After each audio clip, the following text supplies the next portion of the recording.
Hello guys and welcome back to Custom Gamer. My name is Daz and this is the show where we talk about level design while playing cool maps.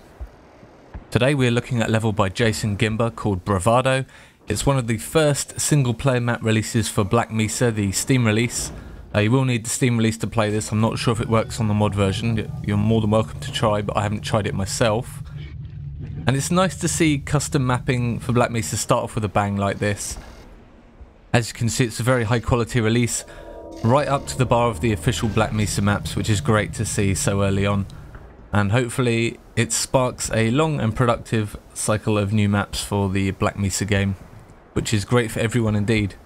So let's go and have a look at it in a bit more detail.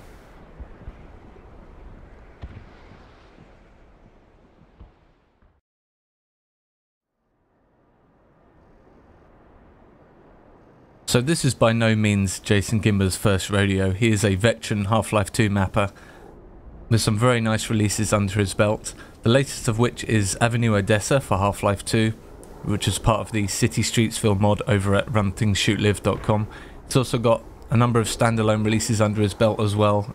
The latest one that springs to mind is Forest Train, which is a brilliant map, which actually has some similarities with this one we're playing right now, actually, in that it has a lot of backtracking, but the level changes on the way back through the map, which is something really important, which I'm going to talk about a lot in this video, because that's essentially what this map is. You have a central atrium right here, which has some important gameplay moments happening in it, and you walk forwards through the map a certain way as a kind of exploration and kind of careful progression.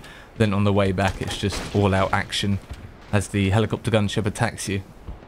And that's really important when you're doing backtracking maps like that. You have to change the way the level feels and plays to keep it interesting on the way back through. It's something Jason has a lot of experience with a lot of his Half-Life 2 maps. Generally got this idea down very well by now. It's replicated very well here. In fact, it's really hard to find problems with this map, which is great. It's just a solid all-round map, really. There are a couple of navigation issues which are a bit strange, but for the most part it's a very solid release. So you can see you're dropped off by the rail car and you can see the RPG right away, which is very ominous. I think it's something very interesting to play with as a level designer. You can put an item in the environment which signals to the player that a certain type of gameplay is going to occur at some point. Now you can use this as a tool to get players mentally prepared for something. It helps them keep an eye on the environment for certain clues which they wouldn't look for otherwise. So Jason does a great job of that here by showing the RPG early. The player knows that you're going to be fighting something very large. You can probably guess by the size of the starting atrium that it's going to be either a gunship or some other kind of large vehicle. Now we're thrust into the bowels of another research facility. The visuals here are really nice. Jason really got the atmosphere of a Black Mesa style base down really well. Even down to the hilarious deaths of various scientists all over the place, so very faithfully recreated.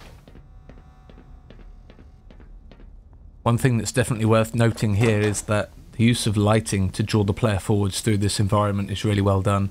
There's always bright hotspots of warm kind of yellows and oranges kind of drawing the player forwards. Reds are used to signal that doors are locked and blocked, like you're seeing here. And then you've got the various kind of overhead lamps which just kind of provide general illumination so you can see what you're doing. Here's a bit of an issue. You can see and break the glass, but you can't actually shoot through it with the pistol, which leads to you getting pretty wrecked by these hound eyes. I'd say it's kind of an issue because it looks like you should be able to shoot through. It feels very incorrect that you can't do it. It's one of the few issues I have with the map that kind of really took me by surprise. I was just expecting to be able to shoot right through, but it wasn't the case.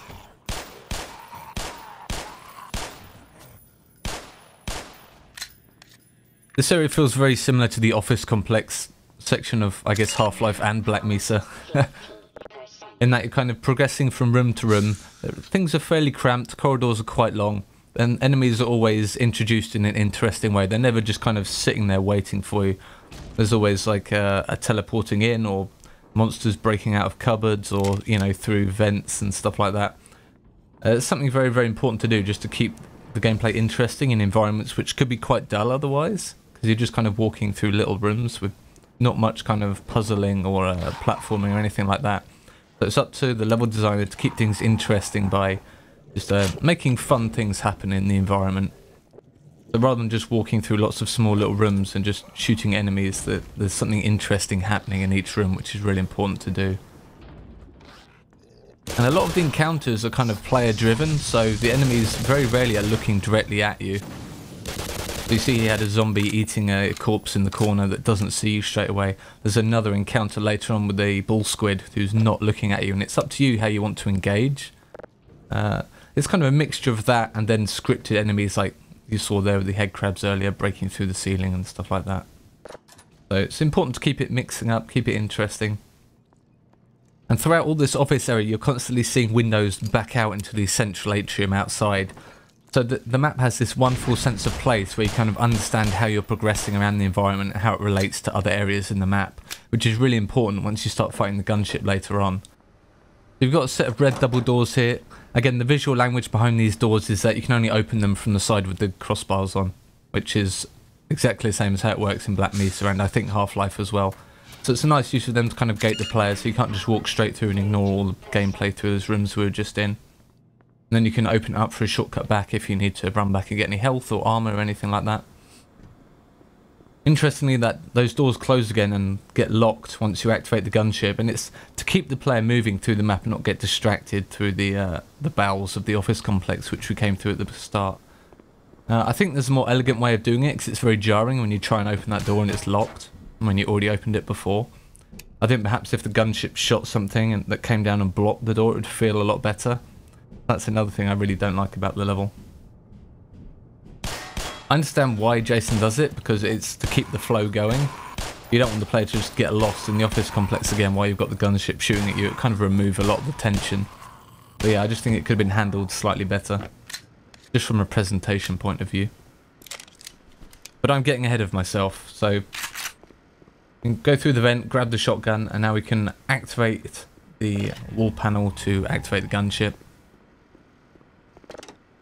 And of course, as any important button in any level should be presented nicely, you've got this giant lever on the wall with a giant red light on it, just so the player doesn't miss it. It's one of those game things where it's, if you don't pick out special items well enough, players are going to get confused and irritated because they don't know how to progress. So the solution is to make it stand out like a sore thumb. And now we've got the gunship attack. And something that I really like about this gunship attack is that you've got all these windows around the map which lets the gunship shoot into the level. And they're all kind of barred with gratings, so the player can't jump out but the gunship can still shoot in. So it constrains the player's movement while providing the gameplay required. So it's a really nice way of doing things. So you can still get the lovely kind of shooting out the glass effect. The gunship can shoot into the map to get the player, but the player cannot jump out and kind of break the flow. You notice we just ran past that red door that we opened, but it's now locked again. And this is what I'm talking about. So we went through the map one way, and now we're coming back, and it's completely different gameplay with a different set of enemies and a different set of obstacles that we have to avoid. So now we have to watch the windows, because we've got fire coming in from the gunship, which we never had to worry about before, and we've got human soldiers rather than aliens. So it's a great way of doing a backtracking map, making it feel completely different, which is really important. As for enemy repopulation of the map, I think there could have been another squad of soldiers in this area here to reuse this. As it is, you've got a long shot line to outside which you have to worry about because of the helicopter, but the area feels a little bit empty. I think another squad of soldiers would have been quite nice actually, because the map does feel a little bit easy. Now the other thing, you have to kind of grow a pair of balls here in a way, because you have to kind of attack directly into the helicopter. In a way, I'd say the atrium outside feels a little bit small for the helicopter to kind of move around in that you're basically using it as a stationary turret, and you know, some of the cover around the side doesn't work as well as you'd expect. I figured I'd be safe there, but apparently rockets just shoot you anyway. So on my first time through the level, I was fairly hesitant about running outside because I wasn't sure if there'd be, you know, enough cover, because the helicopter looked really high in the air. It looked like you'd be able to shoot down over any cover I could get and shoot me. So I think if the whole area was perhaps a little bit bigger and the helicopter was slightly lower in the sky, it might feel a bit better to kind of run into. That's a small issue. Once you kind of get over that and run into the arena and see some cover, you're fine. And you can finally take out the helicopter.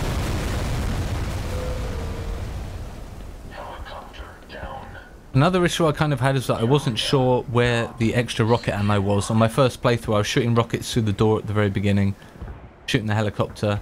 Didn't have enough to finish it, and then I wasn't sure where to go to get more rocket ammo because I didn't want to run straight into the helicopter because I wasn't sure if there'd be any more ammo out there. And I was pretty sure there was no rocket ammo behind me because I've been through that part of level twice already. So yeah, I think if there was perhaps a rocket on the ledge outside that kind of spawns in after you, you know, activate the gunship, that might serve as an incentive to get the player to run out. So like, hey, there's ammo right here now, you can come and get it.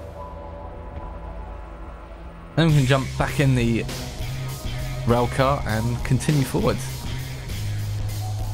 It's a nice little self-contained kind of arena and exploration backtracking map. It feels like it would work great kind of slotted in between two larger maps. You can just imagine like leaving one map on the train, doing this, and then heading out to the next map. So very, very nice level. Alright, so that was the first Black Mesa video on the channel. There will be more to come, presuming that more great maps get released for Black Mesa. I'm sure they will. So along with the Quake, Half-Life 2 and other level design content on the channel, we can now add Black Mesa to the list of stuff that I'm going to cover. In other news, tomorrow I'll be streaming Striderville over on twitch.tv/PlanetPhilip. That is for the Ville retrospective event, where I replay all the old Ville competitions. They are level design competitions if you haven't heard of them before. And we'll go through and look at all the old maps.